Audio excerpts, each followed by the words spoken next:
I remember the exact sound of my heels striking the marble floor of the Charleston County Courthouse that morning, each click sharp and echoing like a warning bell announcing me to a room that did not want me there. The air smelled faintly of old wood and lemon polish, the kind of scent that clings to tradition and power. I was 19, my palms damp, my heart hammering in my chest, but my face was a mask of stillness. Everyone was already waiting. The courtroom was crowded with polished suits and sharp stares, but my eyes went directly to one man. Franklin Miller, my stepfather, my mother's second husband. He was slouched in a chair near the front tie, undone shirt collar stained with sweat, his cheeks flushed deep red. He reeked of whiskey even from across the room. His eyes were glassy, but burning the way only a drunk man's could be, and when he spotted me, his lips twisted into something between a grin and a snarl. To him, this was his show. He leaned back as if he owned the room. My mother Linda sat beside him, pearls strung tight around her neck like they were strangling her fingers clutching her purse with white knuckles. She would not meet my eyes.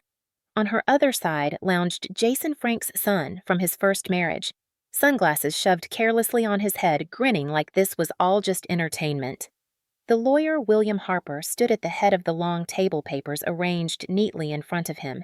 He cleared his throat voice calm and measured, but it carried the kind of weight that made every conversation stop. "We are here today." He began to fulfill the final wishes of Henry Carter. My grandfather's name hung heavy in the air.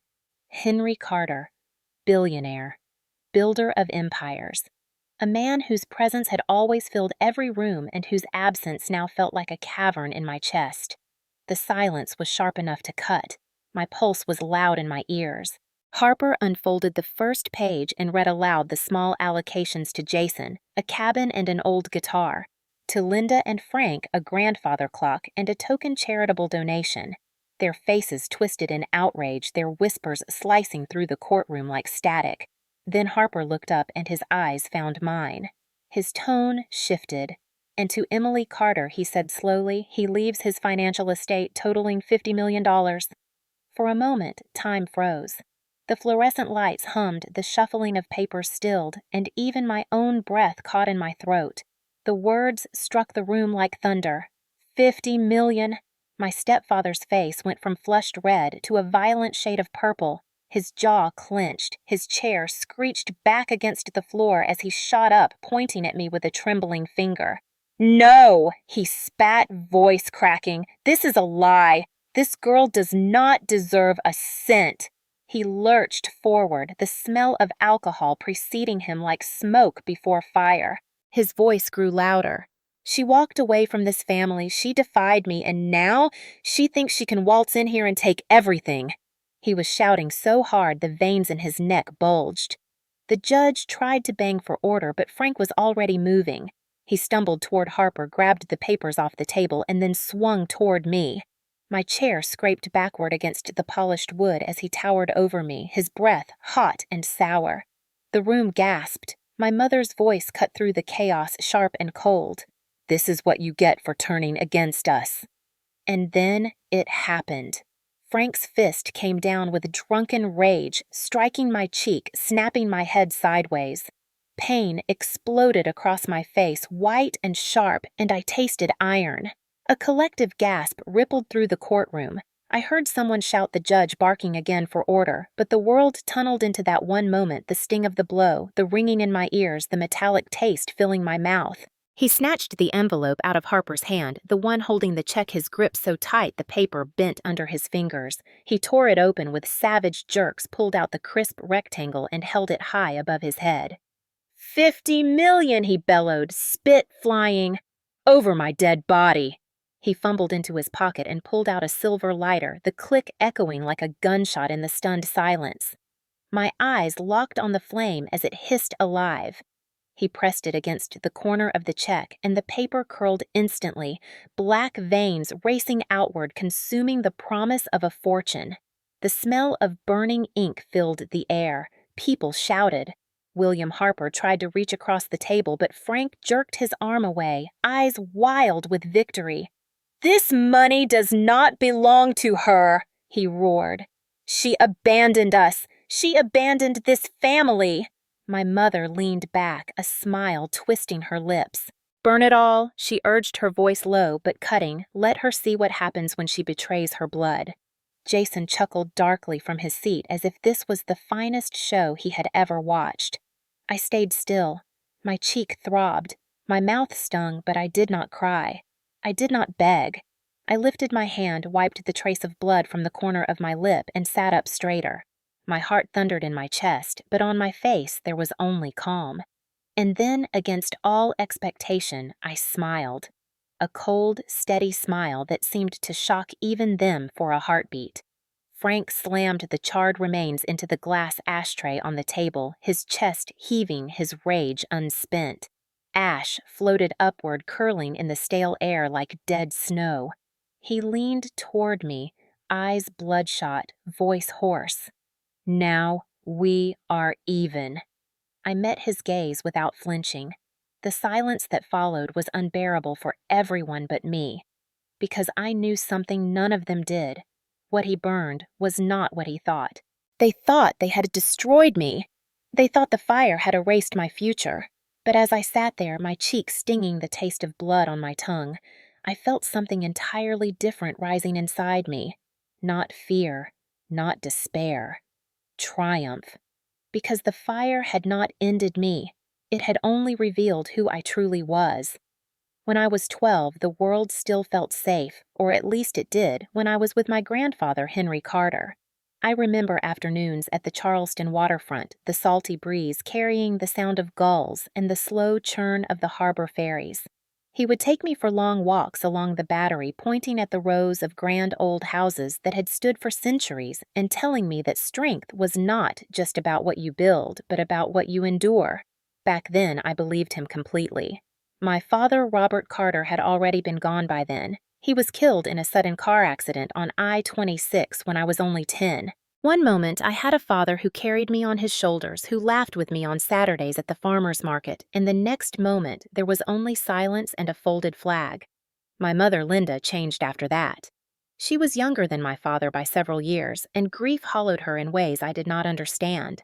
For 2 years, it was just the two of us in a house that felt too large, too empty. Then she met Franklin Miller. He was a construction foreman, broad-shouldered with a voice that carried across a room, the kind of man who shook hands too hard and laughed too loud. At first, he seemed like someone who could protect us, someone solid. My mother clung to that. She remarried too quickly, and suddenly the house was full again, but not in the way I hoped. Frank liked to drink, though. In the beginning, it was just a beer with dinner or a night out at Market Street Saloon with his buddies. But soon, the bottles lined the counter. His words slurred his temper shorter. He wanted control of everything what I wore, who I spoke to when I came home. He did not like my friends from school and said college would just fill my head with ideas that would pull me away from family. He had a son, Jason, older than me by 3 years, who moved into the house with a smirk already plastered across his face. Jason had dropped out of technical school and spent most of his time on the couch sneering at my books and mocking me for studying. My mother, caught between grief and desperation, chose to lean on Frank. She wanted stability, even if it came at a price. She closed her eyes to his drinking and excused his temper. I learned quickly that raising my voice only brought more rage, so I became quiet, calculating, holding my pain like a secret I could not share. It was in those years that my bond with my grandfather deepened. Henry Carter would invite me to his estate in Mount Pleasant on weekends. He gave me space to breathe, taught me to listen more than I spoke, and showed me how silence can carry more strength than shouting. I did not realize then how much I would need that lesson. By the time I turned 19, the lines in our household were drawn deep like cracks in old plaster. Frank's drinking was no longer something hidden behind the clink of bottles. It was part of the rhythm of the house. Nights were marked by the thud of his boots when he staggered in the slam of doors and the tension that spread like smoke. My mother had grown skilled at pretending. She straightened her pearls, rehearsed smiles for church on Sunday, and ignored the bruises of silence that hung between us. Jason thrived in this chaos. He liked to echo Frank's words, to corner me in the kitchen with smirks and comments that carried the same venom his father poured into every command. He told me I was weak, that college was a waste, that I was nothing without the family name. Yet beneath his mockery, I saw fear. He knew his father's approval was shallow and fragile.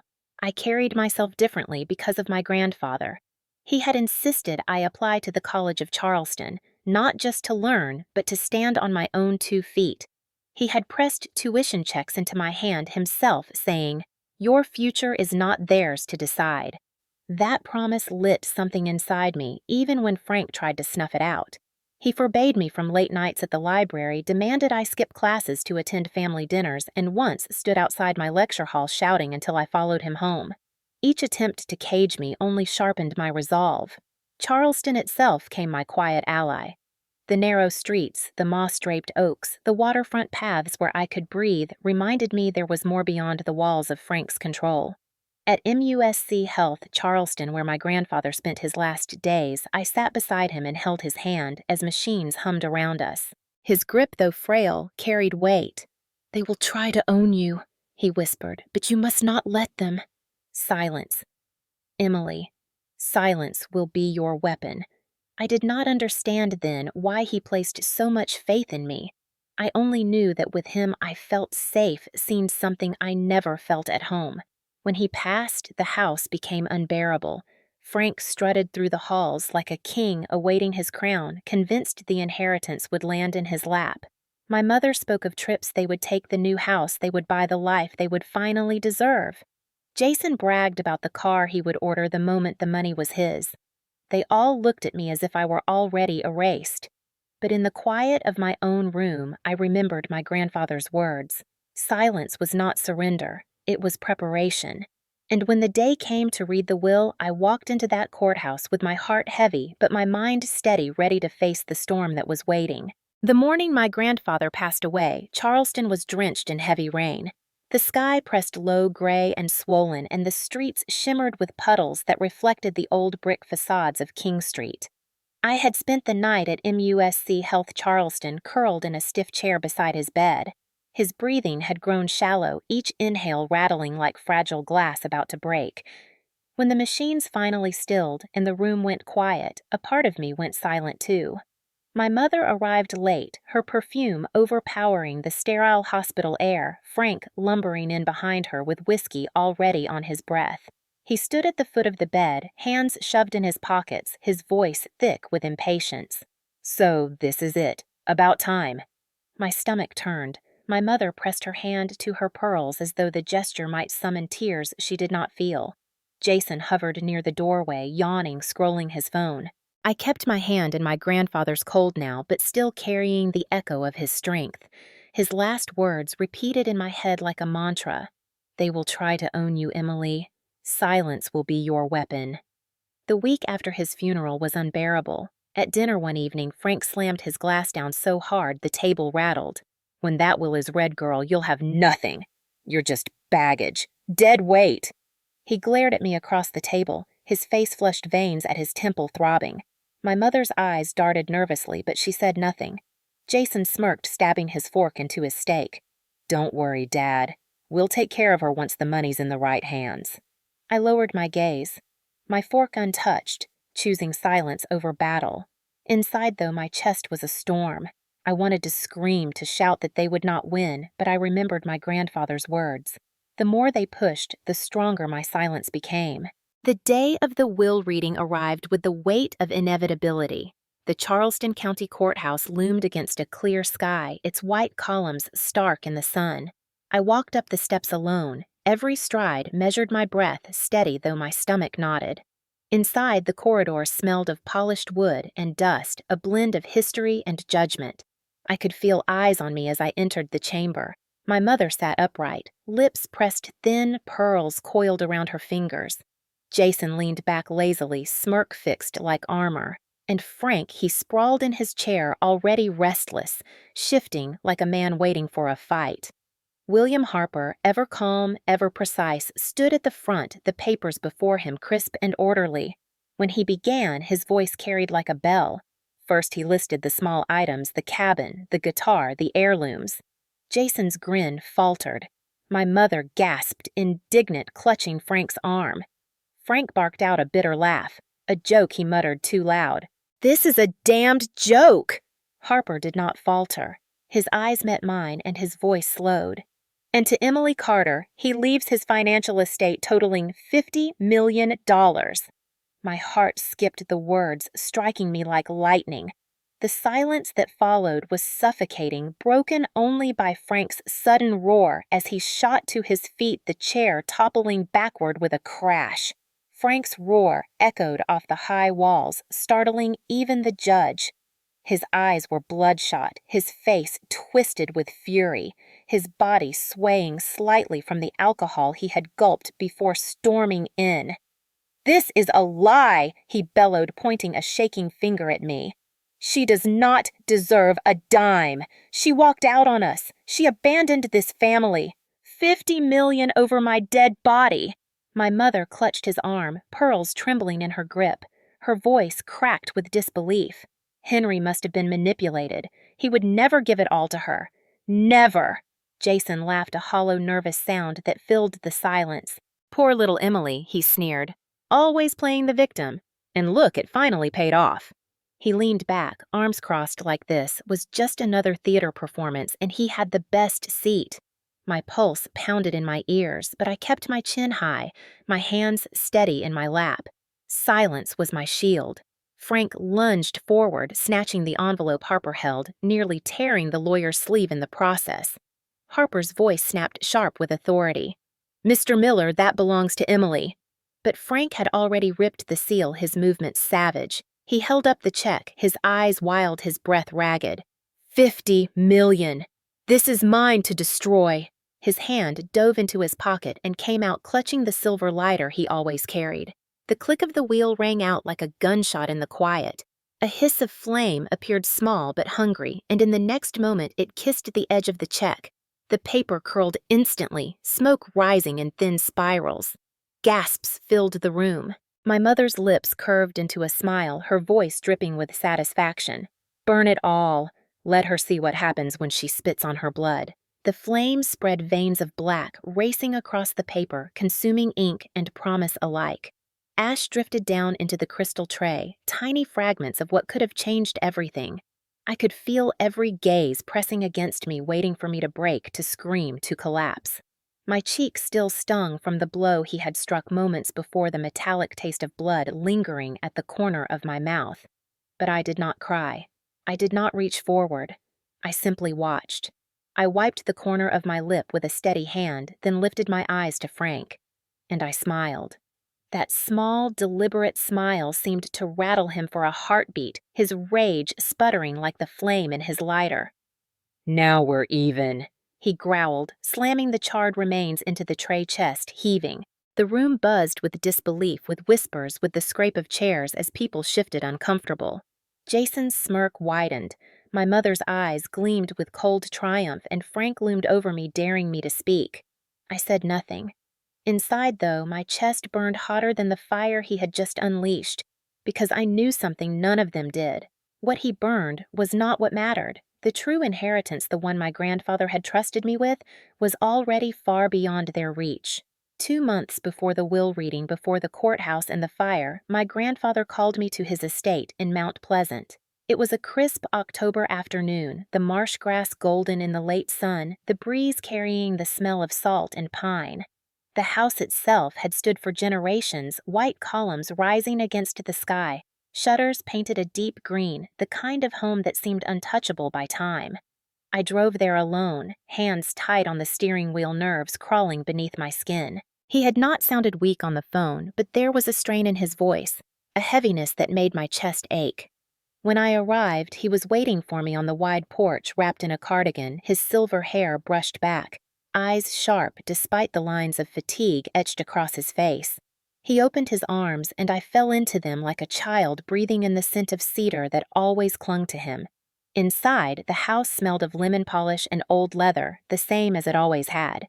We sat in his study where the shelves groaned with books, and the lamp cast a warm glow against the fading afternoon. He poured me tea, his hands steady, though thinner than I remembered. For a while, we spoke of nothing classes at the College of Charleston, the weather, the way the city felt more crowded every year. But then his tone shifted. "Emily," he said, his voice low, deliberate. "There are things you need to know, things your mother and Frank must never touch." I froze cup halfway to my lips. He reached into his desk drawer and pulled out a thick red envelope sealed with wax pressed into the shape of the Carter crest the stallion he had carved himself decades ago. He placed it gently in my hands. "This," he said, "is not to be opened until after I am gone. And when the fire rises, do not panic. Smile." His eyes locked with mine, fierce despite the weight of his years. My fingers trembled as I traced the seal. "Fire?" I asked, confused. "What are you talking about?" He leaned closer, lowering his voice as though the walls might carry our words away. "They will not accept my decision.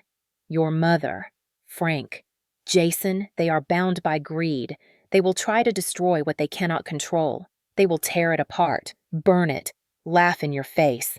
And you, child, you must let them. Because what they burn will not matter." His words unsettled me a storm I did not know how to weather. "But why me?" I whispered. "Why not them? Why not share it? Keep peace in the family." His gaze softened, though it did not waver. "Because you are the only one I can trust. You have endured what no one should. You stayed strong when silence was your only weapon. I saw it. I see you, and I know that strength will carry you farther than money ever could." My throat closed, tears pricking my eyes. I wanted to argue, to beg him not to put this burden on me, but his words wrapped around me like iron. He reached into his pocket and pulled out a small brass key, its surface worn smooth, a single word etched along its side. Trillium. He placed it in my palm, curling my fingers around it. "One day you will need this word more than air," he said. "It will open what truly matters. Not the check. Not the show they will fight over, but the real legacy." I stared at the key, the weight of it heavier than gold. My grandfather leaned back, his breath shallow, but a faint smile touched his lips. "Promise me, Emily. When the fire comes, promise you will smile." I nodded, though fear churned in my stomach. "I promise."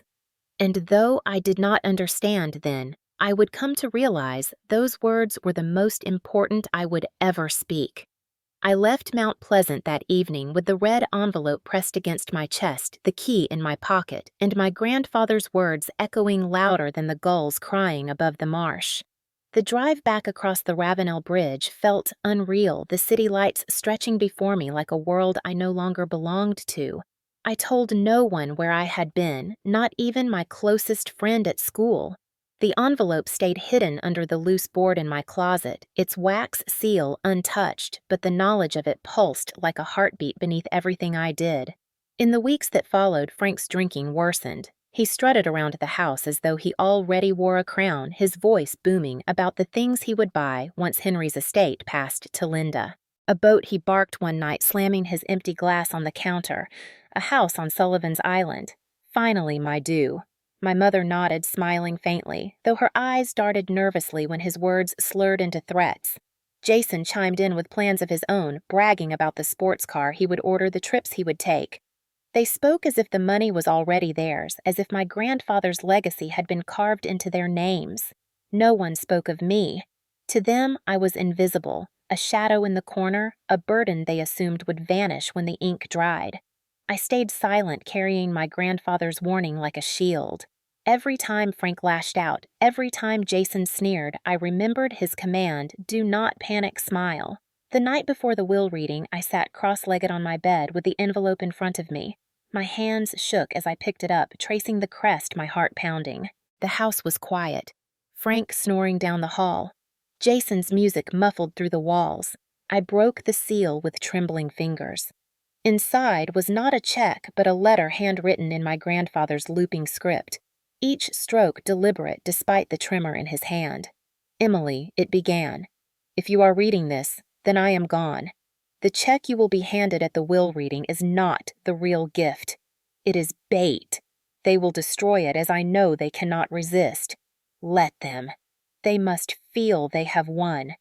The truth is already beyond their reach." My breath caught. The words blurred through my tears, but I forced myself to keep reading. "The real legacy has been secured in a trust at Langford Private Bank in Savannah. The key I gave you marked Trillium will unlock what matters. There you will find not just money, but proof and the tools to protect yourself from those who wish you harm.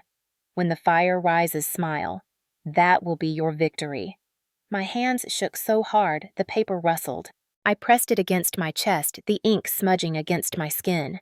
For the first time since his death, I sobbed, soundless and sharp, my tears soaking into the letter. But beneath the grief, something else stirred. Hope. My grandfather had not just believed in me, he had trusted me to finish what he started to hold steady against the storm he knew was coming. I tucked the letter back into the envelope and hid it away again, my pulse still racing. The house slept on unaware, while I lay awake staring at the ceiling, rehearsing the silence I would wear like armor.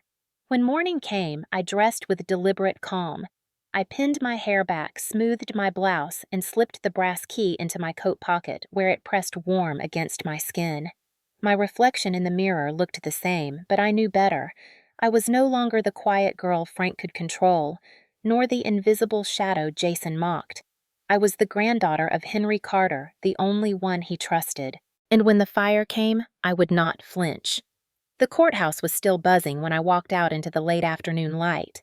The sky had shifted from pale blue to the bruised hues of early evening streaked with violet and gold. People clustered on the courthouse steps, murmuring eyes following me like I was some kind of spectacle. I kept my head high, the sting on my cheek still throbbing where Frank's fist had landed, the metallic taste lingering, but my smile steady. I moved down the wide stone steps, each one deliberate, each one carrying me away from the chaos. That was when I saw him. Jason leaned against the hood of a black BMW parked half on the curb, arms crossed, sunglasses pushed up into his hair. He looked out of place, too casual in the shadow of the courthouse, but the tightness in his jaw betrayed him. His smirk wavered when our eyes met. "Emily," he called, his voice smooth, rehearsed. "We need to talk." I almost kept walking, my heels clicking against the pavement like drum beats, but something in his tone, half command, half plea, made me pause. He pushed off the hood and took a few steps toward me. "Look, I know things got heated in there." His eyes flicked to my cheek, then quickly away. Dad was out of line. "He always is when he drinks too much." I laughed sharp and low, not because it was funny, but because of the audacity. Out of line. He hit me and burned the check in front of everyone. "That's not out of line, Jason. That's who he is." Jason shifted, running a hand through his hair, a nervous habit I had seen 1,000 times. "Yeah, well, that's not the point. The point is, $50 million is too much for one person. You can't handle that alone. You need us." The way he said us made my stomach turn. I stepped closer, my voice steady though my pulse raced. "You mean I should share it with you? After you laughed while your father struck me. After you sat there watching like it was a show." His smirk cracked for a heartbeat, his eyes darting. "It's not like that," he muttered. "You don't understand what he's like when you're not around. He puts pressure on me too. If I don't back him, I'm cut out. You think I want to deal with his rages? I go along to survive."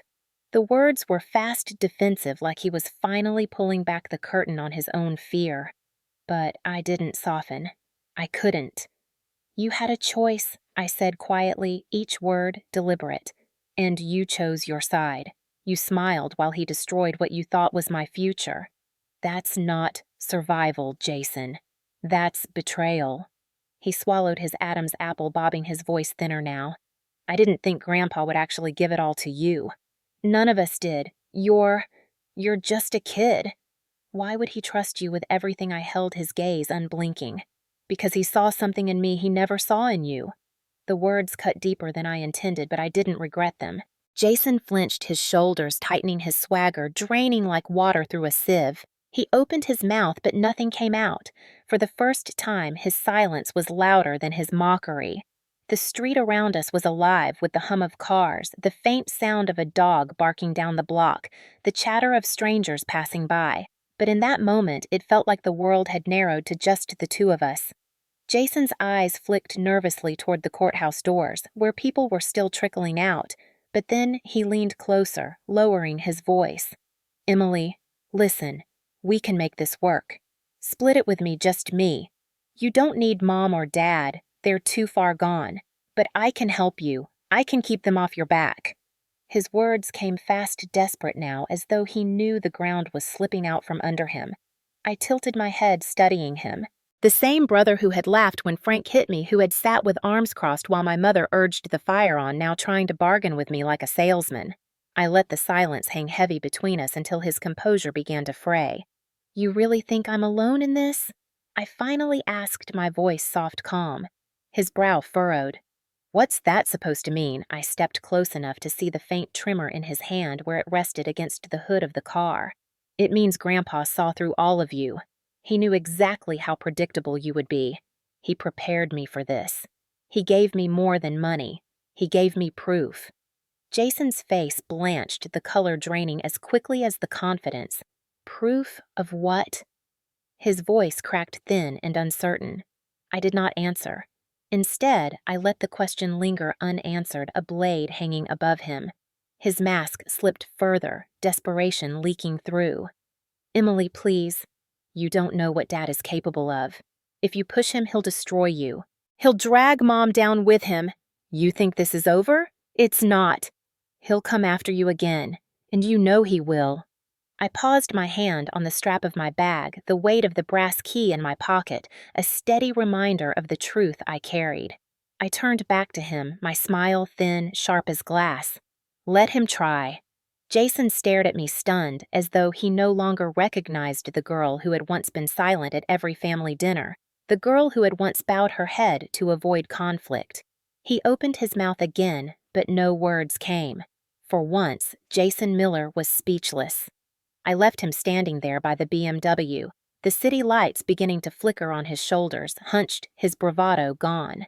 The air was cool against my cheek as I walked away, the sting of Frank's blow still lingering but no longer defining me. Each step felt heavier with purpose, lighter with freedom. My grandfather's words replayed in my mind, "Steady and certain silence is your shield." And I knew as I turned the corner and left Jason behind in the gathering dusk that my silence had cut deeper than any shout ever could. 2 days after the courthouse erupted into chaos, I found myself standing outside a building that looked far too ordinary for the secrets it held. Langford Private Bank sat on a quiet street in Savannah, Georgia, its red brick walls softened by ivy iron gates framing the entrance like the mouth of a fortress. From the outside, it could have been just another old Southern bank, but I knew better. My grandfather had chosen this place for a reason. The October air was crisp, carrying the faint scent of the river, and my hands trembled as I clutched the brass key in my pocket, the word Trillium etched along its side. Inside the bank was hushed and cool, the thick carpet swallowing the sound of my steps. The scent of cedar and ink lingered faintly, the kind of smell that clings to paper records and secrets locked away for decades. A woman at the front desk glanced at my ID, her eyes softening as she read the file on her screen. "Miss Carter," she said, her voice lowering with respect. "You're here for Box 12. Mr. Adams will be with you shortly." My chest tightened. Mr. Adams. The name alone carried a wave of memory. He had been my grandfather's confidant for years, a quiet man with silver hair and a spine as straight as a ruler. When he appeared in the lobby, it was as though time had folded in on itself. His hair was neatly combed, his suit precise, and though age had bent him slightly, his eyes were sharp steady. Emily he greeted, inclining his head in a small bow. "Henry prepared this long ago. Come with me." The elevator groaned as it carried us down into the belly of the building. My palms dampened, not with fear, but with anticipation, my heart racing as though I were stepping into a future I had only imagined. Mr. Adams said little, and I found comfort in his silence. It was the kind of silence that didn't weigh heavy, but instead promised something worth waiting for. The vault opened with a mechanical hiss, cold air rushing out to meet us. The room stretched before me, lined with drawers of metal, each marked with discrete numbers. The walls hummed faintly with the security systems built into them. Mr. Adams led me to one drawer, his hands steady as he pulled a small brass key from his pocket. He placed it in my palm. "The word Trillium will serve you well," he said, voice quiet but firm. I swallowed hard, the word pulsing in my memory like a heartbeat. My fingers curled around the key, fitting it into the lock. The drawer slid open with a heavy metallic sigh, as though it had been waiting for years to breathe. Inside rested a fireproof envelope sealed in red wax, a small black velvet pouch, and a thick file bound with a crimson ribbon. My hands trembled as I reached for the envelope. First, the wax seal bearing the same carved stallion crest my grandfather had pressed into the decoy. With a breath caught in my throat, I broke it. A crisp sheet of paper slid free, my grandfather's handwriting sprawling across it in bold, looping strokes. Emily, it read, if you are standing here, it means they burned the false gift as I knew they would. The check within this envelope is the real $50 million signed and secured. But money is not the legacy. Look deeper. My breath hitched, the words searing into me. Beneath the letter was a check heavier than the decoy had been, the ink bold, his signature unmistakable. I held it carefully, the weight of it pressing into my palm like a stone, like proof that I was not powerless. Yet his words echoed, money is not the legacy. With trembling fingers, I set the check aside and reached for the black velvet pouch. Inside was a flash drive, smooth and cold against my skin. Mr. Adams gestured to a private booth along the wall where a laptop sat waiting. My legs felt unsteady as I crossed the room, slid the drive into the port, and watched the screen flicker to life. And then, there he was, my grandfather. The screen lit up with the dim glow of his old study, the familiar shelves lined with leather-bound books, the worn lamp that had cast light over my childhood, reading the very space where he had once told me that silence could be sharper than any weapon. My grandfather sat in his armchair, thinner now, his face lined with illness, but his voice when it came was steady strong. If you are watching this, Emily, he began, looking straight into the camera as though into my eyes, then I am gone.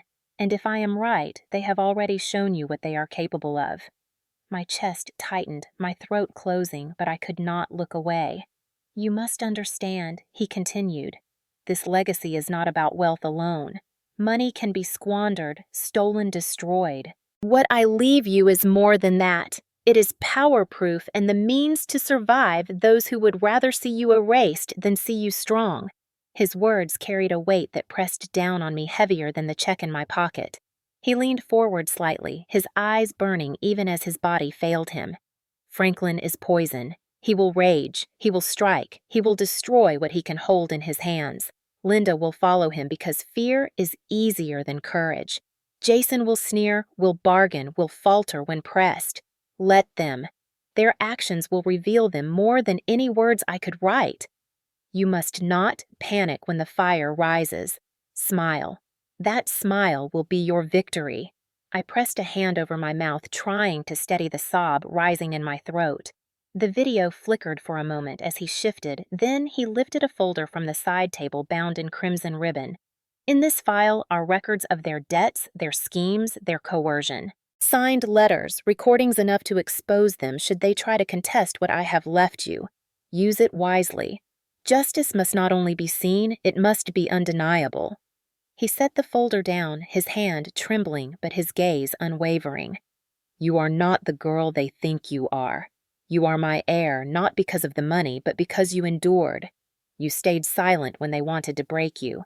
That silence is the sharpest blade. Wield it. The screen went black, leaving me staring at my own reflection in the glossy surface. For a long moment, I could not move. My hands shook. My chest ached, but beneath it all, a new strength coursed through me. He had trusted me. He had prepared me.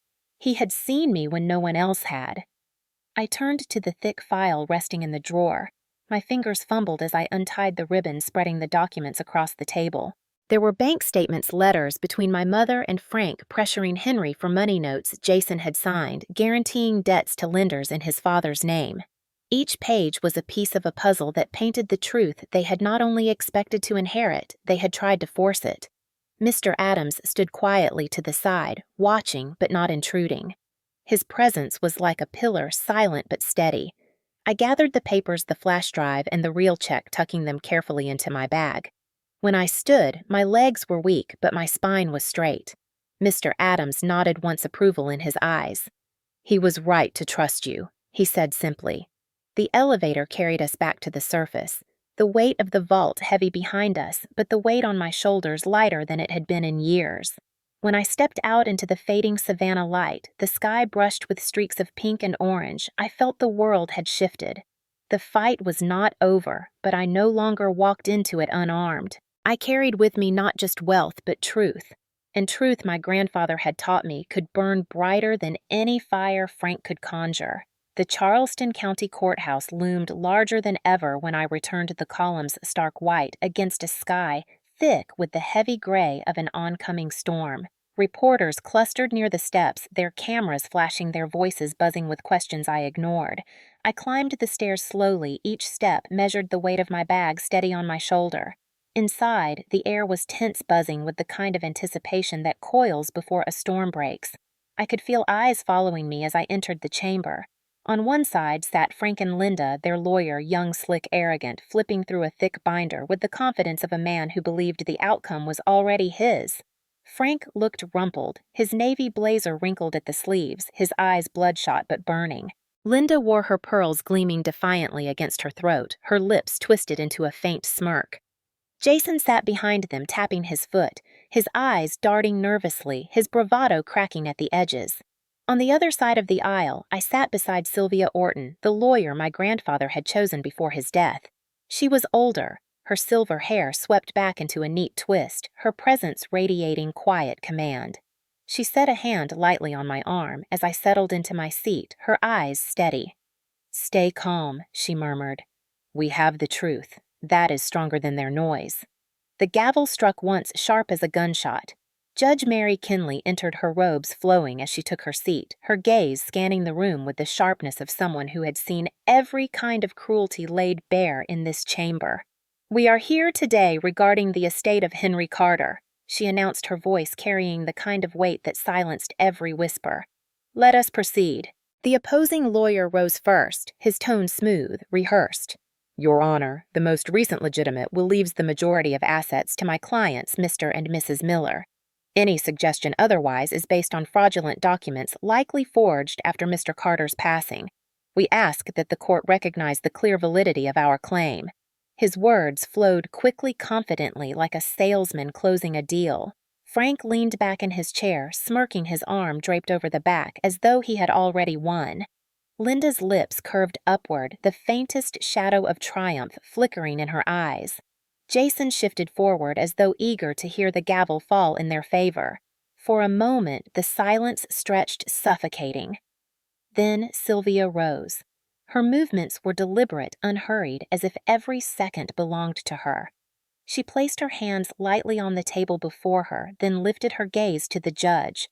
"Your Honor," she said, her voice calm but carrying, "we submit into evidence a revised will executed under legal counsel, notarized and signed by Henry Carter 5 months after the document the Millers have presented."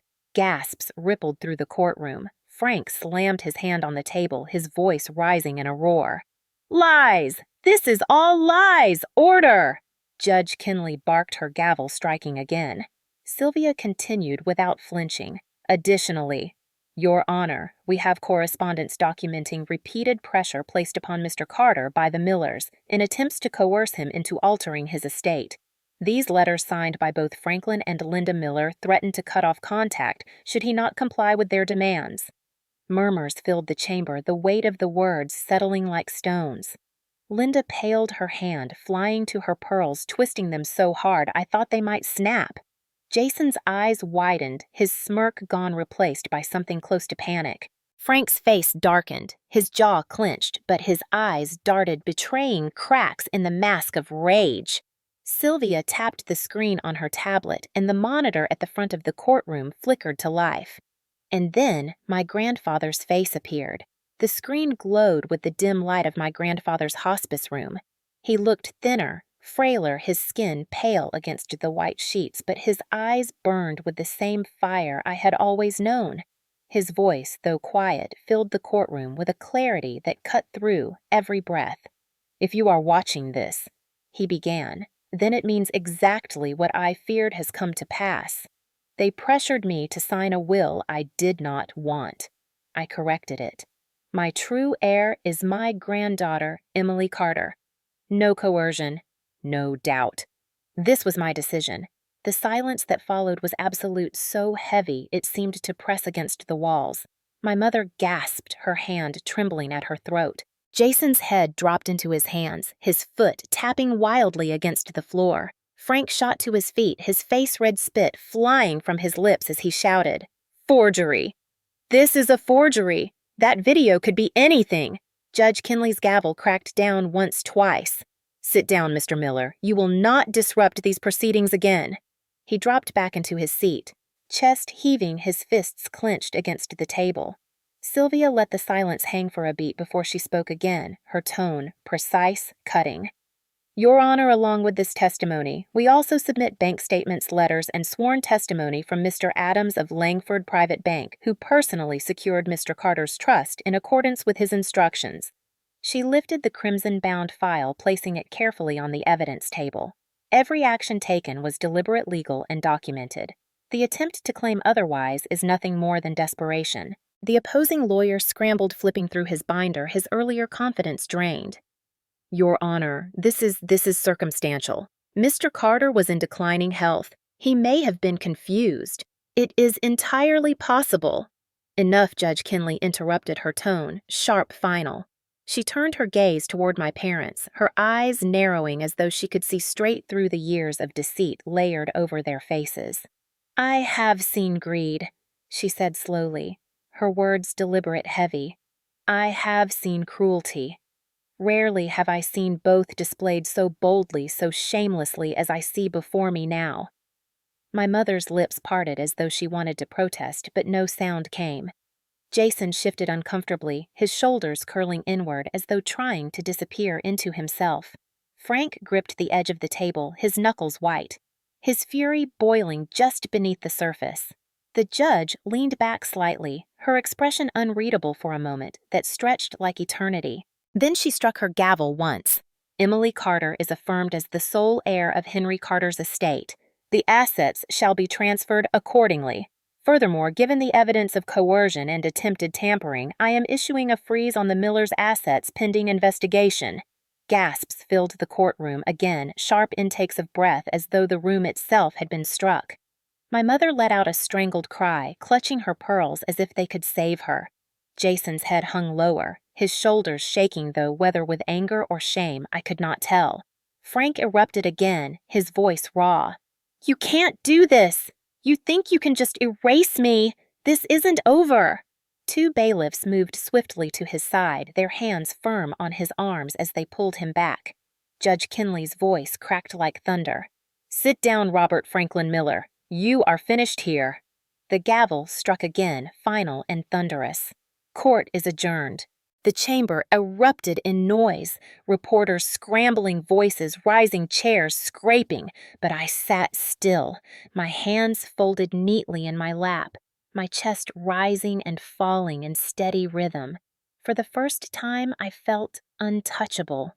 The courtroom emptied in a storm of voices, but I remained seated for a moment longer, letting the noise wash past me like a tide.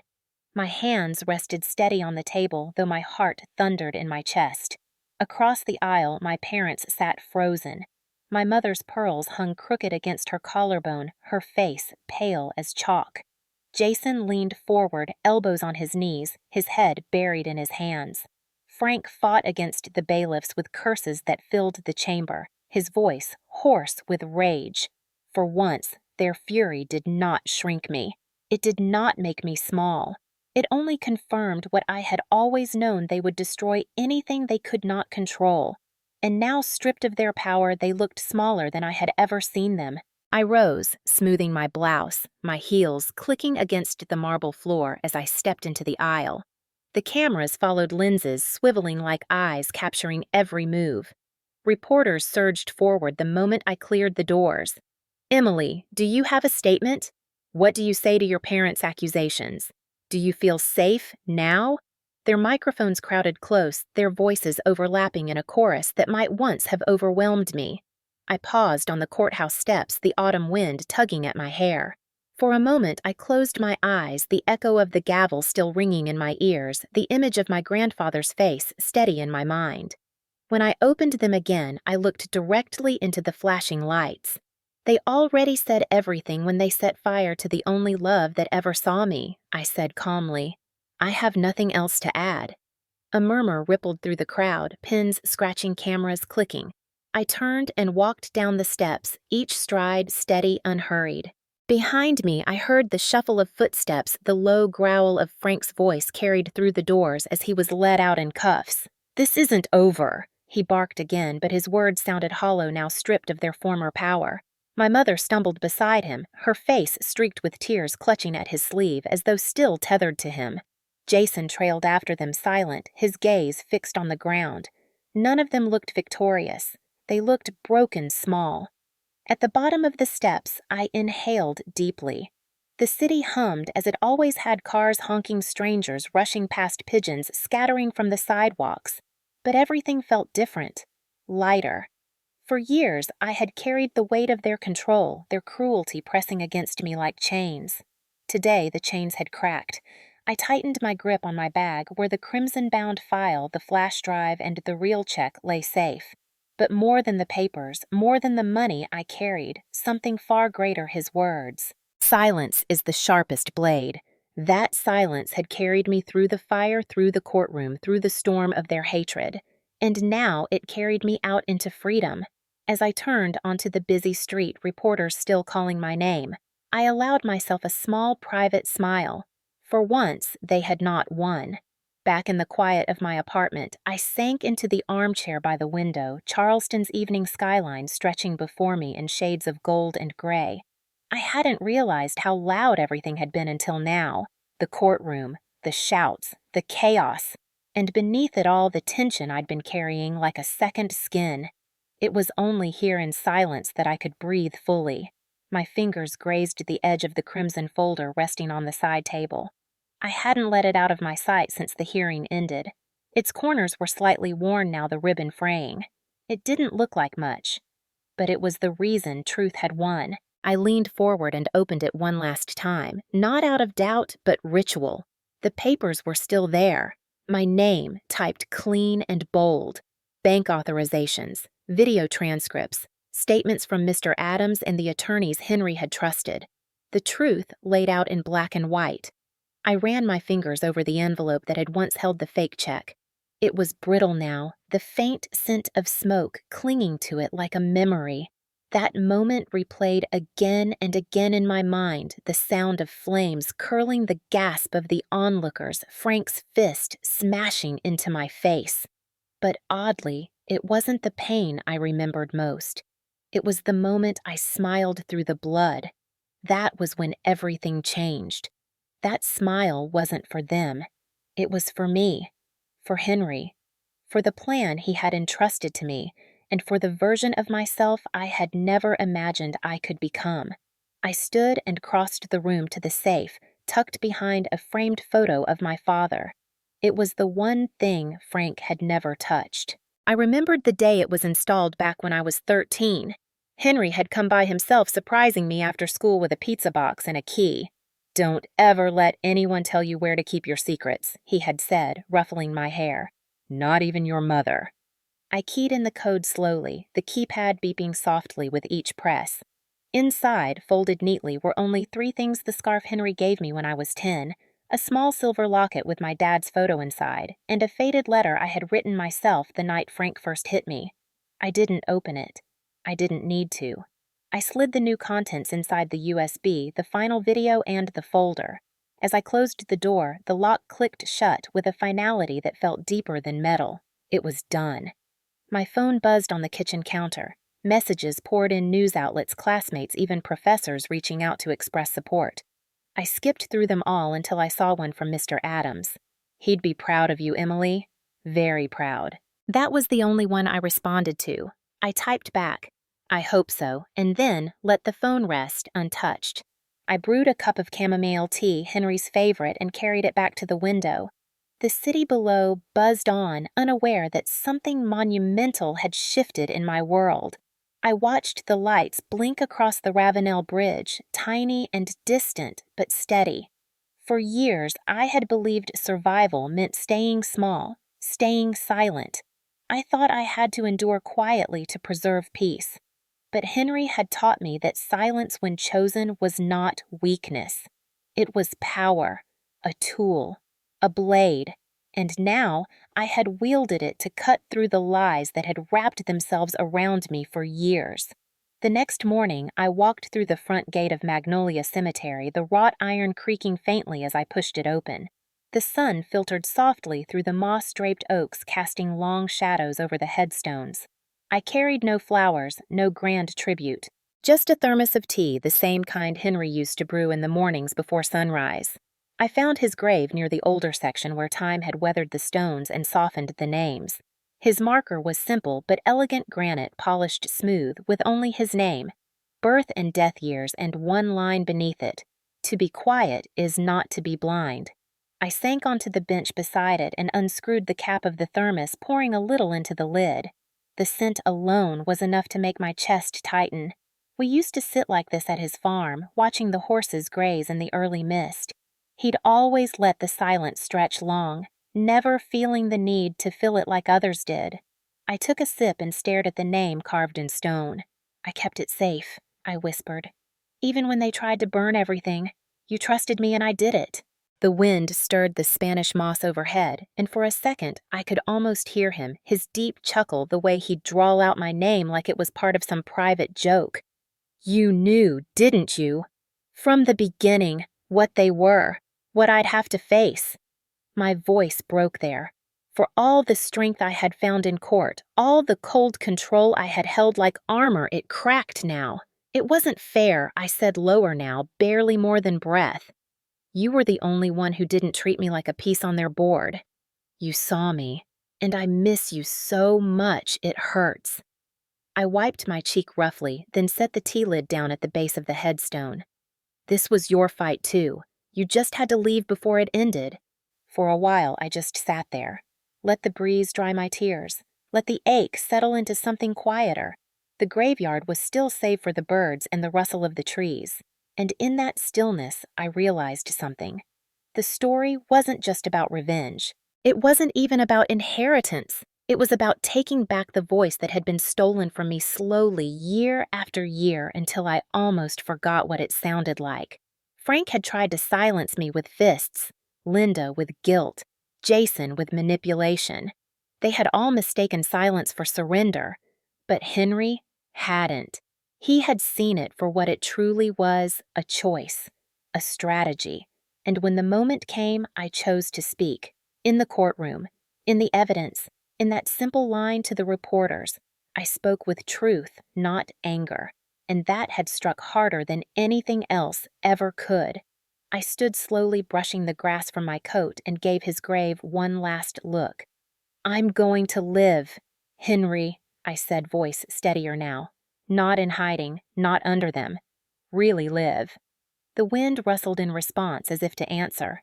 I turned and walked back toward the gate, the sun now higher above the trees, warming my back as I stepped forward. A week later, I returned to the family estate, not to stay, but to retrieve what was mine. The house had been locked by court order pending investigation into coercion and abuse. But with Judge Kinley's ruling, the keys were now in my hand. I stood at the threshold for a long moment, fingers resting on the brass handle. The last time I had crossed this doorway, I'd been 19, bruised, humiliated, powerless. Now I stepped inside with the weight of a new name behind me. My name. Not the Millers, not theirs. The air inside was stale thick with dust and old resentment.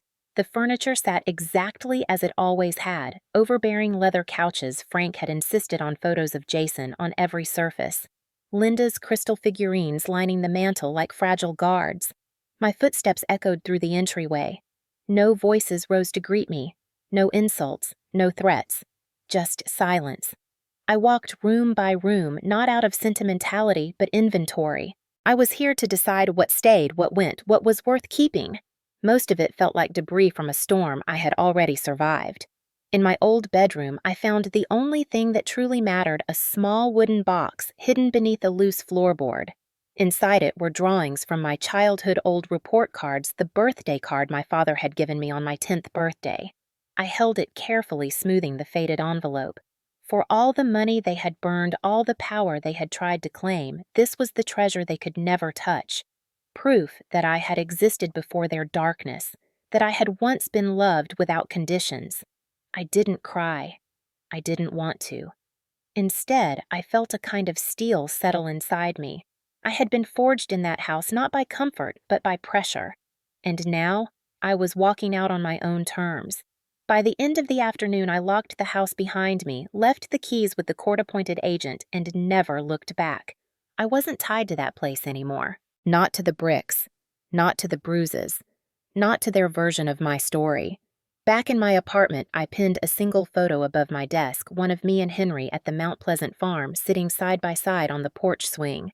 In the photo, he's laughing, head thrown back, his arm slung around my shoulder. I'm grinning, a popsicle in hand, barefoot and free. That moment before the bruises before the courtroom was what I chose to remember. Sometimes people ask what I did with the money. I didn't spend it all. I didn't flee the country or buy a yacht. I established a scholarship at the College of Charleston for girls like me, coming from homes where silence was survival. I funded a legal aid clinic for victims of coercive guardianship. I did what Henry taught me to do, turn silence into power. One evening, I walked the edge of the Battery Charleston's skyline glowing behind me. A woman about my mother's age stopped me. She had tears in her eyes.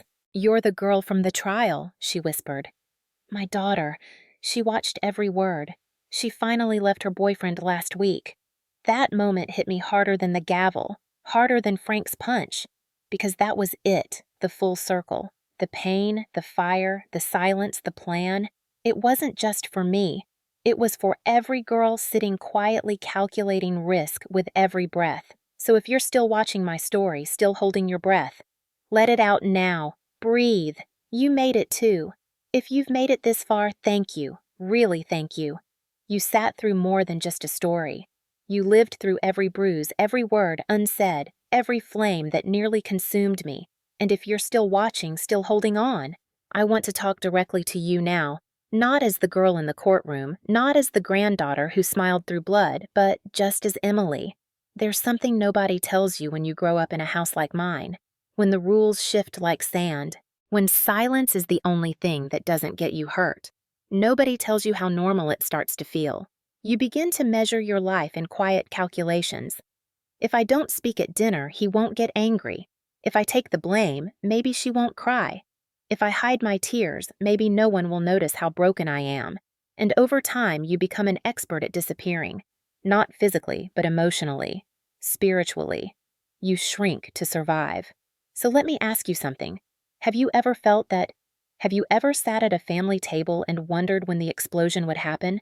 Have you ever looked at someone who was supposed to love you and felt more afraid than safe? Have you ever smiled just to keep the peace, even when your world was shattering? If any of that sounds familiar, then this story isn't mine anymore. It's yours too. And maybe that's why you're still here. Maybe deep down you're not just curious about inheritance or drama or courtroom battles. Maybe you saw a piece of yourself in that girl with blood on her lip and fire in her eyes. Maybe you've been her, or maybe you're her right now. If that's you, I see you, truly. And I want you to know something that took me 19 years to believe. You are not weak for being quiet. Silence is not surrender. It's strategy. Sometimes silence is the only armor we have while we wait for the right moment to strike. And when that moment comes, when you finally speak, when you finally rise, when you finally say, "No more," you'll realize something terrifying and beautiful at the same time. They were never strong enough to keep you down. They just hoped you'd never figure that out. You just did. So don't stop here. Don't walk away from this video thinking it was just entertainment. Use it. Let it sit with you. Let it stir things inside you that you've buried. Because maybe, just maybe, this story is the beginning of yours. And if you need to tell it, this comment section is wide open. You don't have to give your name. You don't have to explain everything. But if you're ready to reclaim your voice, even a whisper is enough. Drop a comment. Say, "I'm still standing." Say, "I'm finding my moment." Say, "This hit me." Say whatever you want. Just say something. For you. Not for views. Not for likes. For you. Because that's how the healing starts. Let me tell you something else. Something I wish someone had told me years ago. You are not crazy for remembering things differently. You're not overreacting because it wasn't that bad. You are not ungrateful for wanting better even if they gave you food and a roof. That's not love. That's survival. And survival is not living. I know what some of you are thinking, especially those of you who've spent decades just trying to keep your family from falling apart. Maybe you're watching this late at night with headphones and lying next to someone who has never truly heard you. Maybe you've raised children under the weight of secrets you've never said aloud. Maybe you've been the strong one your whole life, the one who swallowed hurt and smiled through it. I see you. You're not alone anymore. There's a whole world here, a hidden world of people who know exactly what it feels like to smile while breaking. And it's time we start talking. Really talking. Tell me your age and where you're watching from. Tell me what moment in the story made your chest tighten. Tell me if someone once burned your check metaphorically or literally.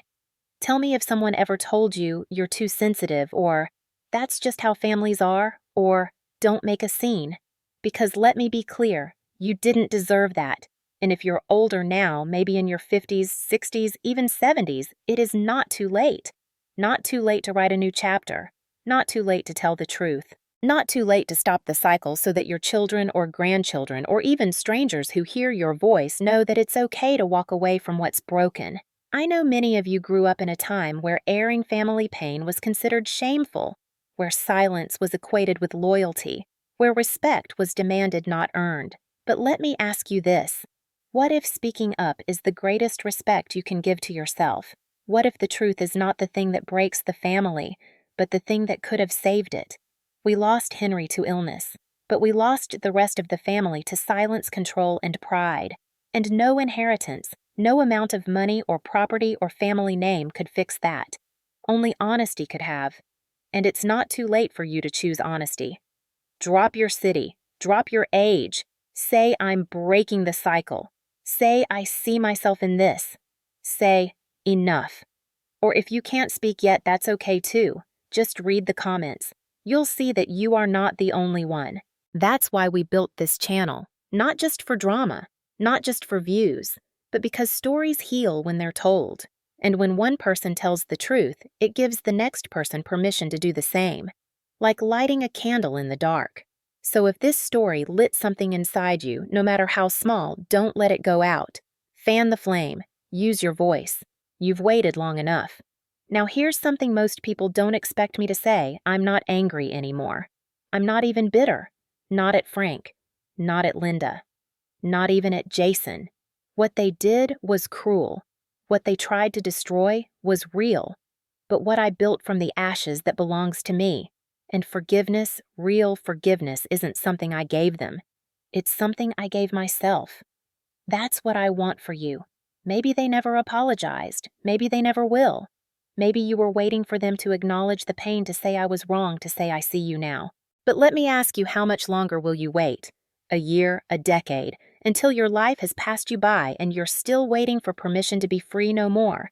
This is your permission, right here, right now. From one survivor to another, this is your sign. Let go of what was burned. Pick up what still lives. You may not have inherited millions. You may not have walked out of court with cameras flashing and headlines spinning. But you are still the heir of something powerful. You survived, and now it's your turn to do more than survive.